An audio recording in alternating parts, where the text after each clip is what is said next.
The war room of the Veloth Council smelled like fear. Ambassador Yellen could taste it in the recycled air, that sharp chemical tang that her people released when death felt close. She stood at the center of the circular chamber, her feathered arms folded tight against her thin body, and watched the holographic display flicker with bad news. 400 Kreth warships hung in orbit above Veloth Prime. They had been there for 3 months now. 3 months of blockade. 3 months of starvation. 3 months of watching supply ships burn as they tried to break through. The Kreth Dominion did not negotiate. They did not make demands.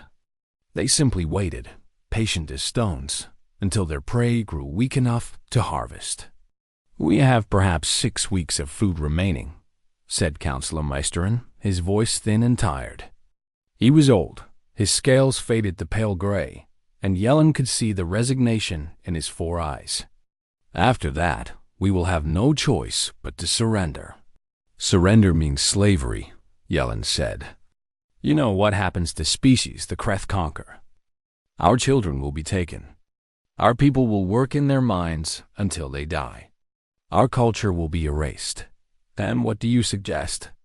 Meisterin asked. "We have sent messages to every friendly species in the sector."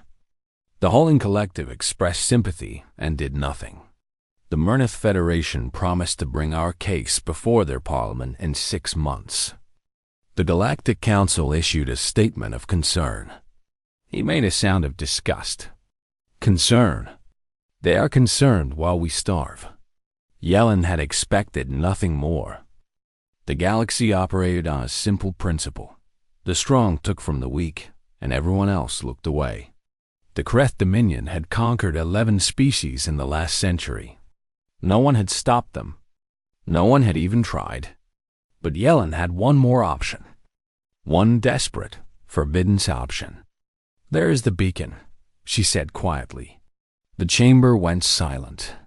Every council member turned to look at her with expressions of shock and horror. "The progenitor beacon?" Meisterin whispered. "That has not been activated in 10,000 years. We do not even know if it still works." "We do not know who might answer," added Councillor Shea, her voice sharp with fear.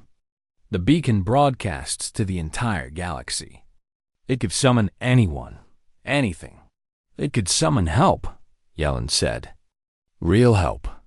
Not sympathy. Not statements of concern. Ships, weapons, warriors. Or it could summon something worse than the Kreth," Meisterin said. "There are species in the outer regions that even the Dominion avoids. Deathworld species, predators, monsters." Yellen spread her wings in a gesture of acceptance. "Then we die fighting monsters instead of dying in chains. I see no difference." The debate lasted 2 hours, but Yellen knew she had won from the moment she spoke. Desperation made cowards brave and cautious leaders reckless. When the vote came, it was unanimous. They would activate the beacon. The ancient device sat in a vault beneath the council chambers, protected by doors that had not opened in living memory. Yellen watched as technicians worked to bring it back to life, their nimble fingers dancing over controls that used technology far beyond their understanding. The progenitors had vanished long before any current species achieved space travel. They left behind ruins, mysteries, and scattered pieces of technology that still worked despite being older than civilizing itself. The beacon was one such piece, a simple-looking sphere of dark metal that could broadcast a message across the entire galaxy in seconds. "It is ready," the lead technician announced, stepping back from the device with visible relief. "You may speak whenever you wish, Ambassador. The beacon will translate your words into every known language." Yellen stepped forward. Her heart beat fast beneath her feathers. She was about to call out into the darkness of space and hope that something friendly answered. She began to speak. "This is Ambassador Yellen of the Veloth Sovereignty. Our people face extinction. The Kreth Dominion has blockaded our homeworld. We cannot fight them. We cannot flee. We have asked the galaxy for help, and the galaxy has turned away." She paused, gathering her thoughts. Around her, the council members watched in silence. "We do not ask for much. We ask for food. We ask for medicine. We ask for a few ships to break the blockade, or at least to evacuate our children to safety. We will pay any price. We will give anything we have. We only ask that someone, somewhere, remember that we existed and choose to help us." She stopped speaking. The beacon pulsed once with soft light, and then went dark. "It is done," the technician said. "The message has been sent. Now we wait," Counselor Misterin said heavily, "and pray that whatever answers is not worse than what we already face." 12,000 light-years away, on a small blue planet orbiting an unremarkable yellow star, the message arrived. It reached a listening station in orbit, was automatically translated, and forwarded to Naval Command. From there, it traveled through secure channels to a woman sitting in a gray office on a gray military base, reading reports about supply lines and fleet movements. Admiral Serena Cole was 53 years old. She had gray hair cut short, gray eyes that missed nothing, and a reputation for efficiency that bordered on ruthlessness. She had commanded humanity's Third Fleet for 6 years, and in that time, she had never lost a battle. She read the Velith message twice. Then she pulled up everything naval intelligence had on the Kreth: Dominion, slavers, conquerors, a reptilian species that had built an empire on the backs of weaker races.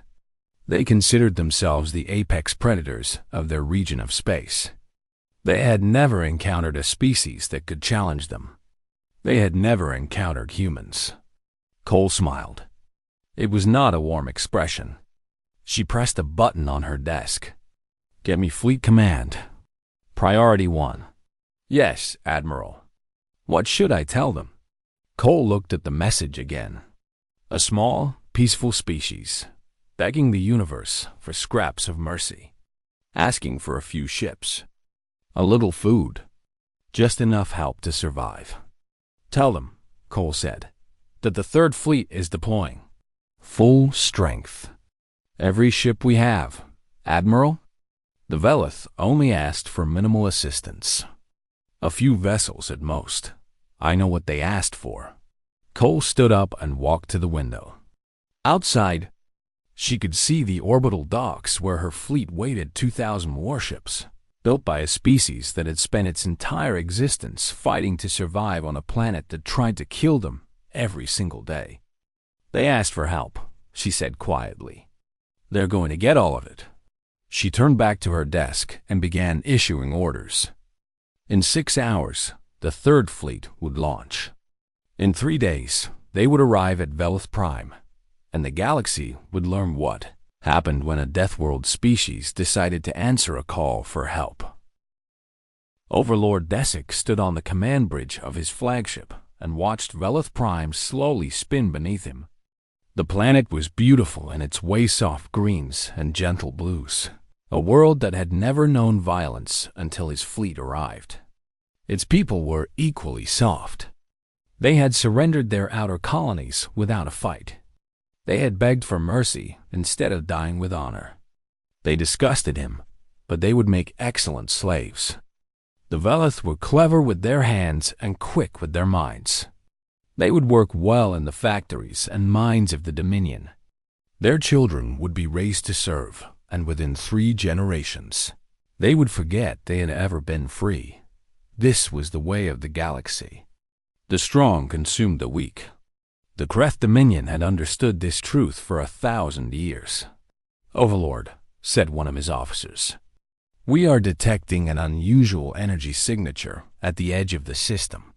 Desic turned his massive head to look at the sensor display. "What kind of signature?" "Unknown, Overlord. It appears to be multiple contacts. Many multiple contacts. They are emerging from faster-than-light travel." Desic felt a flicker of irritation. The Velith had sent their pathetic distress call weeks ago. Perhaps some foolish species had decided to answer it. No matter. A few relief ships would provide entertainment for his warriors before the final conquest. How many contacts? He asked. The officer did not answer immediately.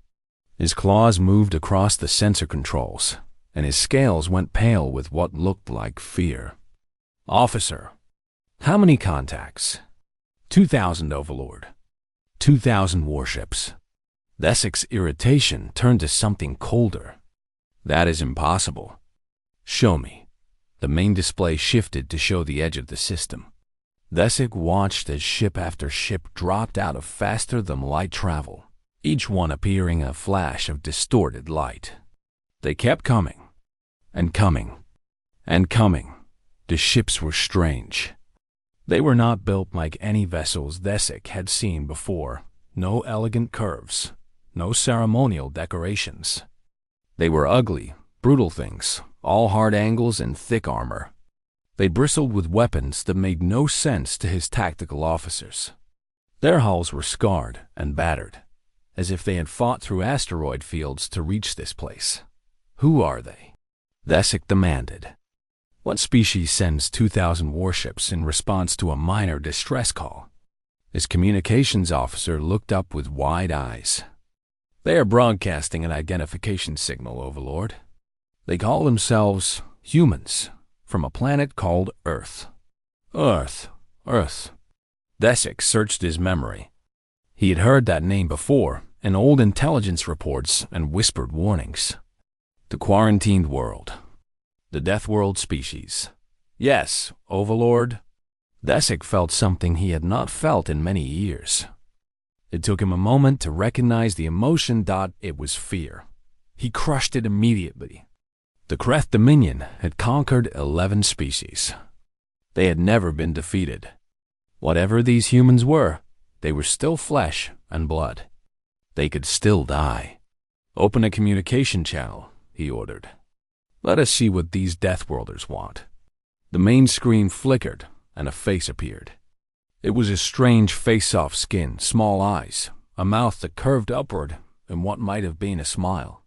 The creature wore a gray uniform covered with symbols and decorations. Its hair was the color of old metal.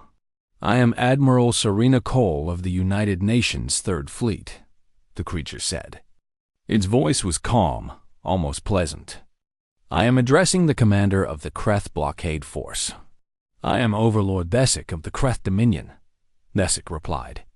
You have entered sovereign Dominion space without permission. Explain yourself, or face destruction. The human Cole made a sound that might have been laughter. Sovereign space? This is Velith territory. You are the invaders here, Overlord. The Velith belong to us now, as will any fool species that interferes with Dominion business. Desic leaned forward, letting his size and his fangs speak for themselves. We have 400 warships. Our warriors are the finest in the galaxy. We have conquered 11 species. What do you think you can do against us? Cole's expression did not change. I think I can give you 1 hour to withdraw your fleet. After that, we will remove you ourselves. You dare threaten the Dominion? I am not threatening, Overlord. I am informing. You have 1 hour. The screen went dark. Desic stood in silence for a long moment. Around him, his officers waited for orders. He could feel their uncertainty, their fear. The human fleet outnumbered them 5 to 1. Any sane commander would consider retreat, but Desic was not sane. He was Kreth. He was a conqueror, and he had never run from a fight in his life. Battle stations, he said quietly. All ships prepare for combat. Overlord, one of his officers ventured. Perhaps we should request reinforcements. No. Desic turned to face his bridge crew. We are Kreth. We do not flee from prey. These humans are soft creatures from a soft galaxy. They speak of war, but they do not understand it. Not the way we do. He settled into his command chair and watched the human fleet on the display. 2,000 ships, hanging motionless in the darkness, waiting. Let them come, Thesic said. Let them learn what it means to challenge the Dominion. The hour passed slowly, on the surface of Velith Prime. Ambassador Yellen watched the sky through a telescope and tried to understand what she was seeing. Thousands of ships forming into combat formations. The Kreth fleet was moving to meet them. What are they? Counselor Mistrin asked, his voice trembling. Who answered our call? I do not know, Yellen admitted. The records say they are called humans, a species from the galactic fringe. A quarantine world. Quarantine? Ren's scales went pale. They quarantined Deathworld species, predators, monsters. They came to help us. Or they came to replace the Kreth as our conquerors. Mistrin shook his head. We may have made a terrible mistake, Ambassador. Yellen did not answer. She watched the ships moving against the stars and wondered if she had saved her people or doomed them to something worse out in space. The hour ended. Admiral Cole stood on the bridge of the Manifest Destiny and watched the countdown reach 0. Around her, her crew moved with practiced efficiency, each one focused on their station. They were young, most of them. They had never fought a real battle. But they were human, and humans had been fighting since before they climbed down from the trees. Time's up, Cole said. All ships, weapons free.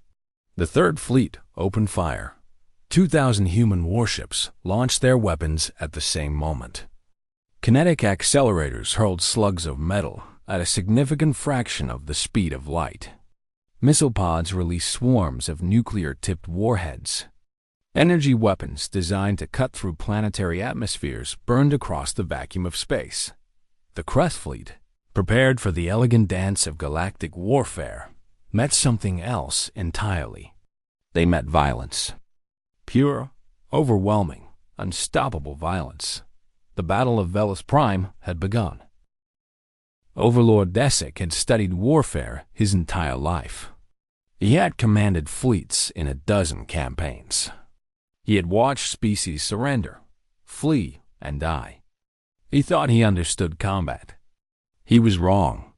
The humans did not fight like any species he had encountered. They did not follow the rules. They did not respect the traditions. They came at his fleet like a natural disaster, like a storm made of metal and fire, and they did not stop. Overlord, we have lost 40 ships in the first exchange. Our shields are not effective against their kinetic weapons.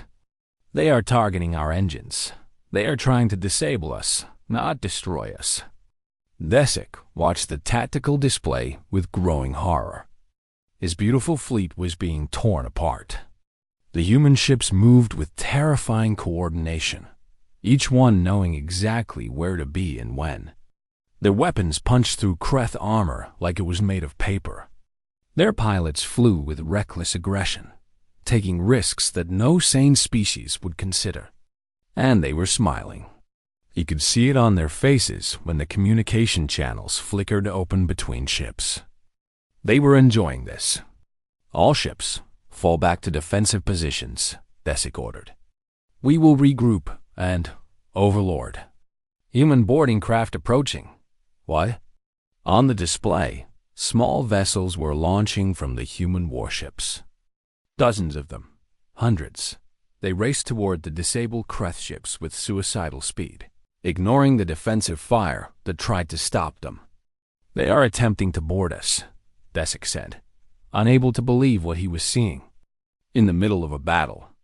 They are sending their warriors onto our ships. No species did this. Boarding actions were a last resort, used only when a ship was already crippled and helpless.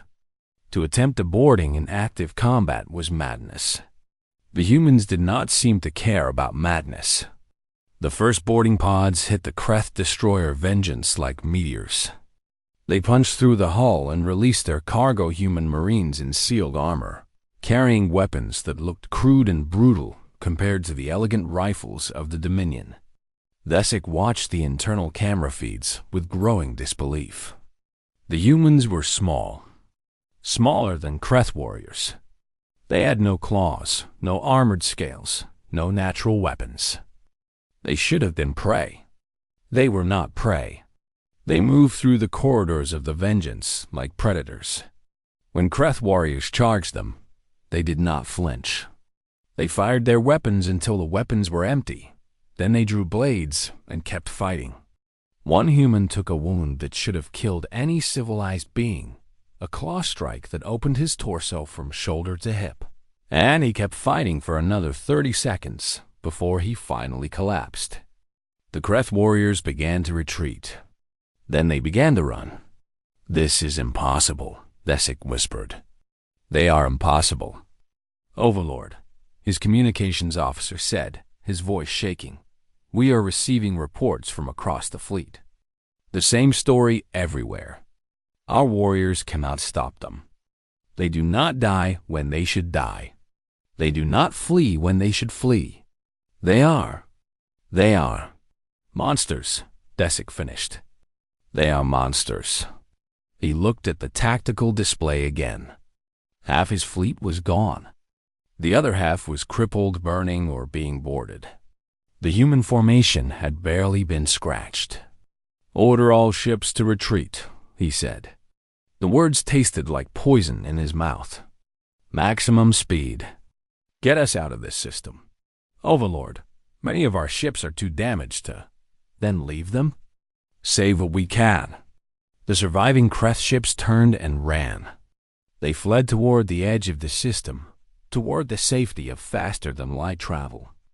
Behind them, the human fleet did not stop to celebrate. They pursued. Thesic's flagship, the Dominion's Pride, was the fastest ship in his fleet. It should have escaped easily. But the humans had targeted his engines early in the battle, and now the great warship limped through space while human vessels closed the gap. "Overlord, they are hailing us. Ignore them." "Overlord, they are requesting your surrender. They say if you surrender, they will treat your crew with honor." Honor. The word was almost funny. The Kreth had never shown honor to their conquered enemies. They had never expected to receive it. "Tell them," Thesic began. The ship shook violently.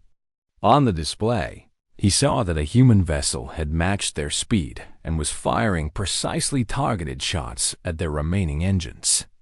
"We have lost main propulsion, Overlord. We are dead in space." Thesic closed his eyes.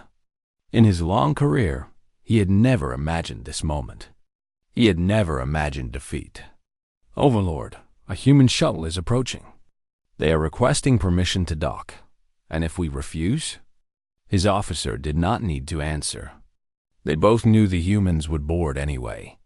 The only question was whether the Kreth would die fighting or live in surrender. Thesic made his choice. Let them dock. Order all warriors to stand down.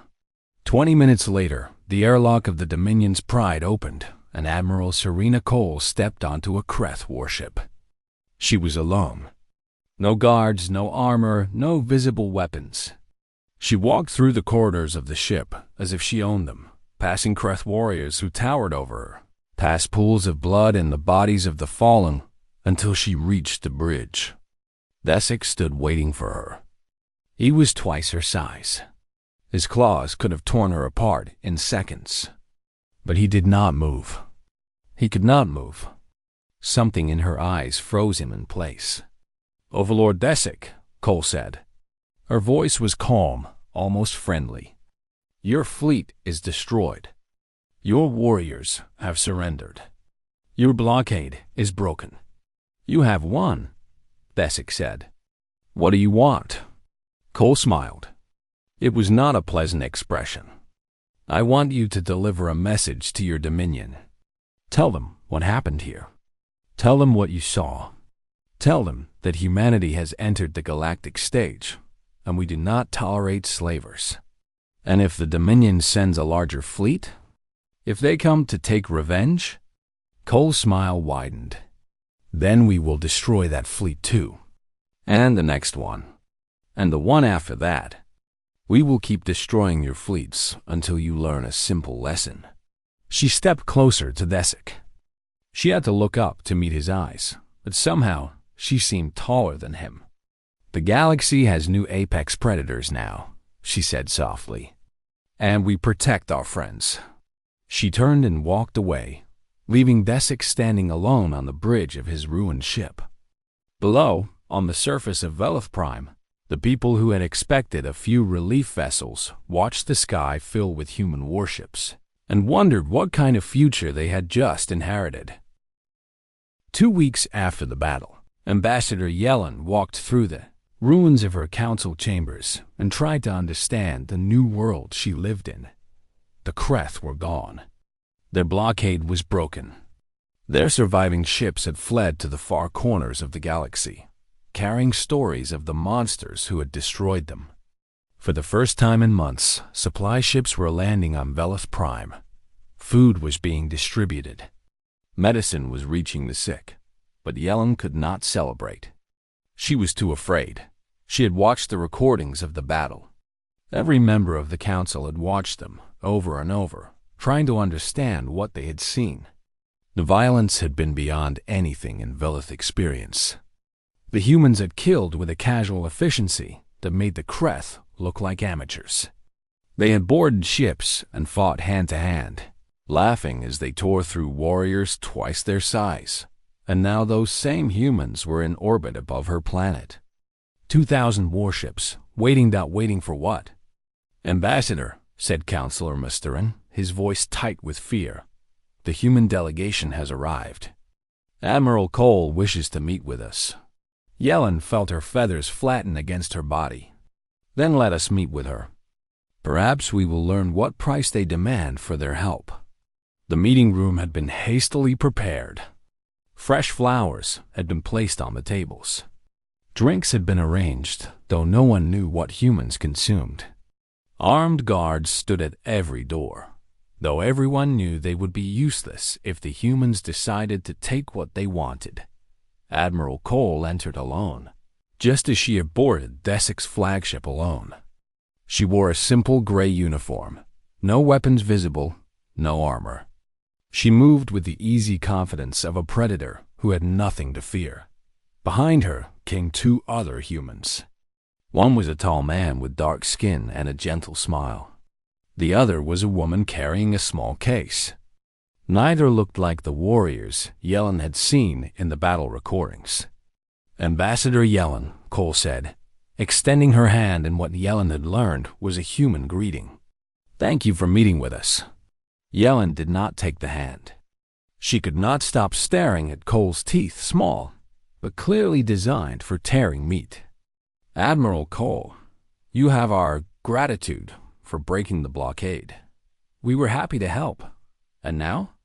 Yellen forced herself to ask the question that had been keeping her awake for 2 weeks. "What do you want from us? What is the price of your help?" Cole looked at her for a long moment. Then she did something unexpected. She sat down, not in a position of dominance, not in a way that showed power. She simply pulled out a chair and sat, making herself smaller, less threatening. The 2 humans behind her did the same. "The price," Cole said slowly, "is nothing." Yellen blinked. "I do not understand. We answered your distress call because you needed help. That is the only reason." Cole's voice was calm, almost gentle. "We are not here to conquer you. We are not here to demand tribute or slaves or territory. We are here because your people were suffering, and we could do something about it. But," Yellen struggled to find words, "that is not how the galaxy works. The strong take from the weak. That is the way. That has always been the way. It is not our way." The tall man with the gentle smile leaned forward. "I am Ambassador David Chen. I have been assigned to establish formal relations between Earth and the Vela sovereignty. If you will allow me, I would like to discuss trade agreements, cultural exchanges, and mutual defense treaties. We want to be your friends, not your masters. Friends." Yellen tasted the word. It felt strange in her mouth. "You destroyed 400 warships. Your warriors killed thousands of Kreth soldiers. You fought like Like, like monsters? Cole asked quietly. Yellen did not answer, but her silence was answer enough. Cole nodded. I understand. We frighten you. That is reasonable. We frightened ourselves once when we realized what we were capable of. She leaned back in her chair and looked at the ceiling for a moment. Humans evolved on a death world. Our planet is covered in predators. Our weather tries to kill us. Our diseases would destroy any other species we have encountered. We spent millions of years learning to fight, to kill, to survive against impossible odds.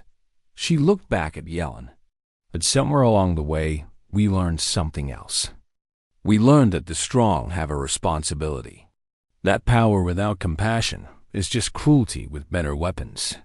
On our world, Ambassador Chun added, we have a saying, with great power comes great responsibility. We have the power to destroy, but we choose to protect instead. Yellen stared at them. She had spent her entire life in a galaxy where power meant domination, where every relationship was about what you could take from others. The idea that a species could be stronger than the Kreth and choose not to use that strength for conquest. It was almost impossible to believe.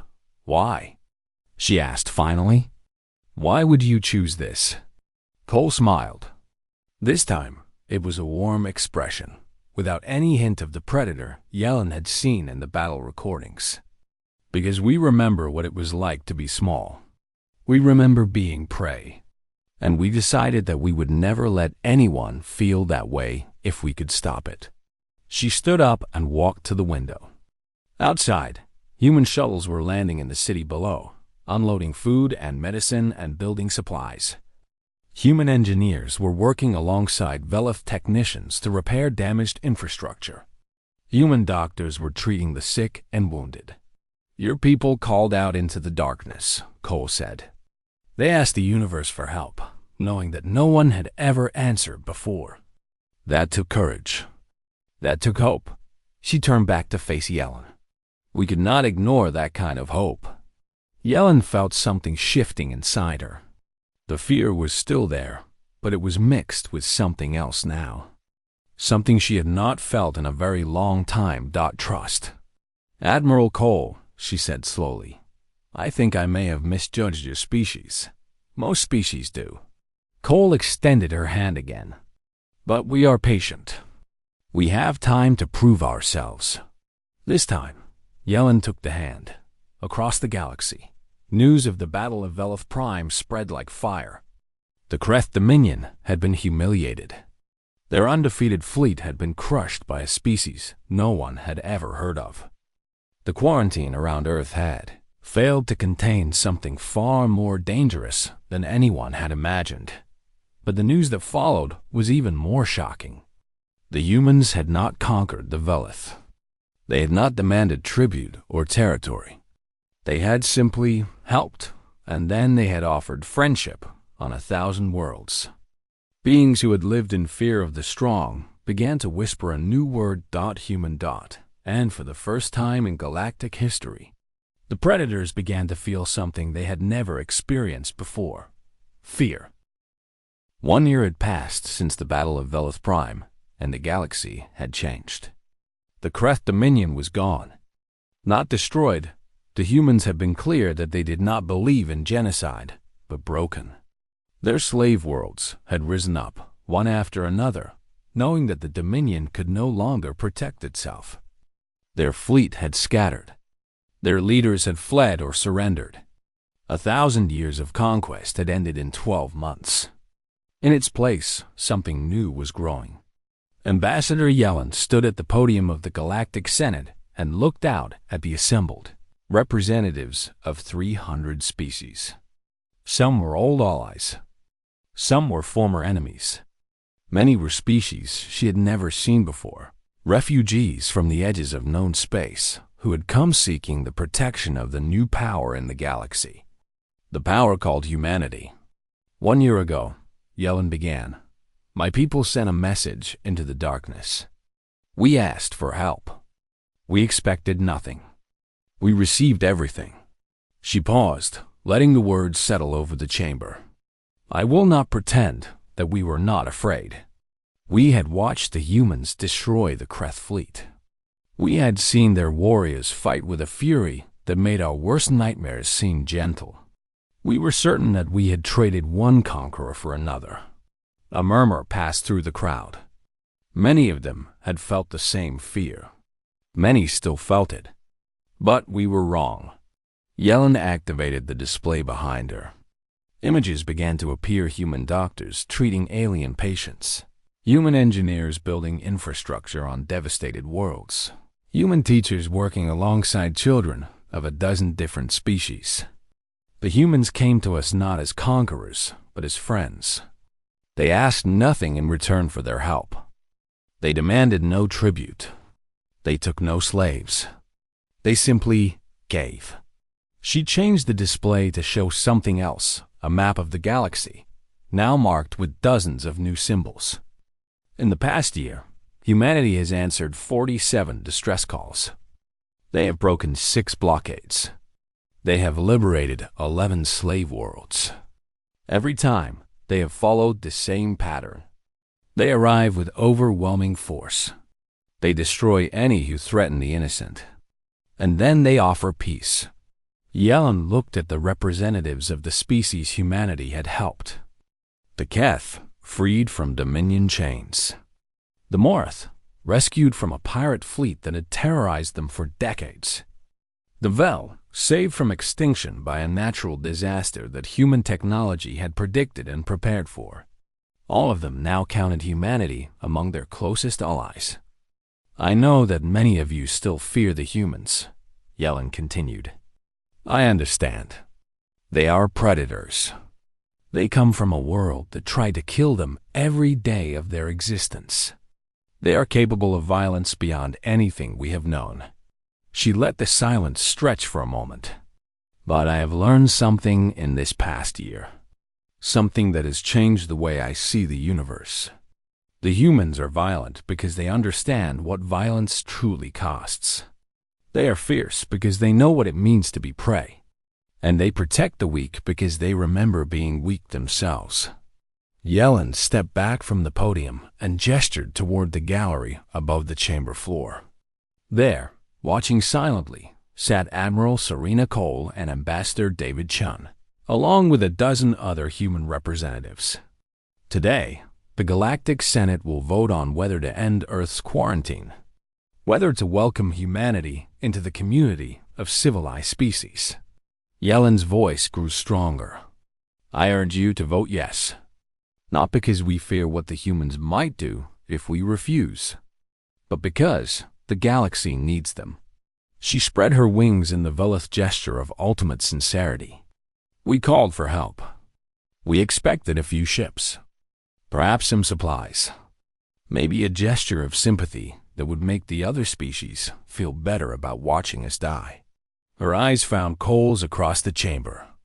Instead, we received humanity. They are everything we feared, and they are everything we needed. The vote that followed was not close. 300 species voted to end the quarantine. Only 7 voted against. Earth was free. 3 months later, Admiral Serena Cole stood on the observation deck of a space station orbiting Earth. She had retired from active service 2 weeks ago, passing command of the Third Fleet to a younger officer. After 40 years in uniform, she had finally run out of wars to fight. She watched the stars through the viewport. A dozen alien ships hung in orbit alongside human vessels, trade ships, diplomatic vessels, passenger liners carrying tourists who wanted to see the legendary Deathworld for themselves. A year ago, humanity had been alone in the universe. Now they were at the center of a growing alliance that spanned half the galaxy. Admiral Cole? She turned to find a young lieutenant standing at attention behind her. He could not have been more than 25, with eager eyes and a fresh uniform. Just Cole now, Lieutenant. I'm retired. Yes, ma'am. I just wanted to... He hesitated. I wanted to thank you for everything you did, for starting all of this. Cole smiled. I did not start anything, Lieutenant. I just answered a call for help. Any human would have done the same, would they? The lieutenant looked out at the alien ships. A lot of species say they would have ignored the signal. That helping strangers is too risky, too costly. Then those species do not understand what it means to be human. Cole turned back to the viewport. We spent millions of years fighting for survival on a planet that wanted us dead. We learned that the only way to survive was together. That no one gets through the darkness alone. She pointed at a Velith passenger ship that was just entering orbit. Those people called out into the void, hoping someone would hear. We heard them, and we came. Even though it could have been a trap, even though we did not know what we would find. Especially then. Cole looked at the young officer with something like affection. That is what makes us who we are, Lieutenant. We run toward the danger. We answer the calls that no one else will answer. We protect the people who cannot protect themselves. She looked back at the stars at the vast, dark universe that had once been so empty and was now filled with new friends, new allies, new family. We are predators, she said softly. Apex killers from a world that never stopped trying to murder us. But that is exactly why we understand something the galaxy forgot. What is that, ma'am? Cole smiled. The strong have a duty. And we finally found something worth protecting. Outside the viewport, the galaxy stretched out in all directions, billions of stars, countless worlds, infinite possibilities. Once, humanity had looked up at those stars and dreamed of what might be waiting for them. Now, the galaxy looked back at humanity and found something it had never expected. Hope.